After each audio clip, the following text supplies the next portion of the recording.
ಸಮೀರ್, ನಿಂಗೇನು ಮಾಡೋಕ್ಕೇನು ಕೆಲಸ ಇಲ್ವಾ? ಮುಸ್ಲಿಮ್ ಆಗ್ಬಿಟ್ಟು ಯಾಕೆ ನಮ್ಮ ಹಿಂದೂ ಧರ್ಮದ ಬಗ್ಗೆ ಮಾತಾಡ್ತಾ ಇದೀಯಾ? ನೀನು ಮುಸ್ಲಿಂ ಬಗ್ಗೆ ಅಷ್ಟೇ ಮಾತಾಡು, ನಮ್ಮ ಧರ್ಮಕ್ಕೆಲ್ಲ ಬರಬೇಡ. ನೀನು ಮುಸ್ಲಿಂ ಆಗಿರೋದು ಕಲಿ. ನಮ್ಮ ನಡುವೆ ನಮ್ಮ ಜಾತಿ ಧರ್ಮ ಬಗ್ಗೆ, ನಮ್ಮ ಧರ್ಮದ ಬಗ್ಗೆ, ನಮ್ಮ ದೇವ್ರಗಳ ಬಗ್ಗೆ ಎಲ್ಲ ಮಾತಾಡಬೇಡ ಅಂತ ಕಮೆಂಟ್ ಹಾಕೋ ಬೋಳಿ ಮಕ್ಕಳಿಗೆಲ್ಲ ಹೇಳೋದು ಒಂದೇ ಮಾತು. ನಿಜವಾಗ್ಲೂ ನೀವು ನಿಮ್ಮ ಅಪ್ಪಗೆ ಹುಟ್ಟಿದ್ದೀರಾ? ಸಮೀರ್ ಅವರೇ, ನೀವು ಬಿಟ್ಟಿರಲ್ಲ ವಿಡಿಯೋನ ನೋಡಿದ್ದೀನಿ. ನಿಜವಾಗ್ಲೂ ಇಷ್ಟು ಚೆನ್ನಾಗಿದೆ ಅಂದರೆ ವಿಡಿಯೋ, ನೀವು ಹೇಳಿರೋ ಪ್ರತಿಯೊಂದು ಮಾತು ಕೂಡ ಅಷ್ಟೇ ಕರೆಕ್ಟಾಗಿದೆ. ನೀವು ಕಲೆಕ್ಟ್ ಮಾಡಿರೋ ಪ್ರತಿಯೊಂದು ಇನ್ಫಾರ್ಮೇಷನ್ ಕೂಡ ಅಷ್ಟೇ ಚೆನ್ನಾಗಿದೆ.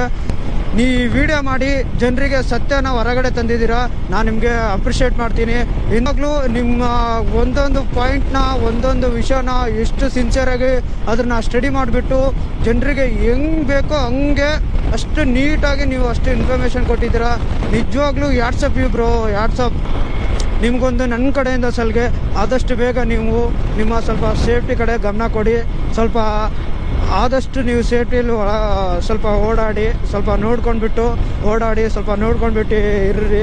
ಕೆಲವೊಂದು ಕಣ್ಣುಗಳು ಇವಾಗ ಆಲ್ರೆಡಿ ನಿಮ್ಮ ಮೇಲೆ ಬಿದ್ದಿರುತ್ತೆ, ಪಕ್ಕ ಬಿದ್ದಿರುತ್ತೆ. ಸ್ವಲ್ಪ ನೋಡಿಕೊಂಡು ಇರ್ರಿ. ನಿಮ್ಗೇನಾದರೂ ಕೂಡ ನಾವು ನಿಮ್ಮ ಜೊತೆ ಇರ್ತೀವಿ. ಕನ್ನಡಿಗರು ಇದ್ದಾರೆ ನಿಮ್ಮ ಜೊತೆ.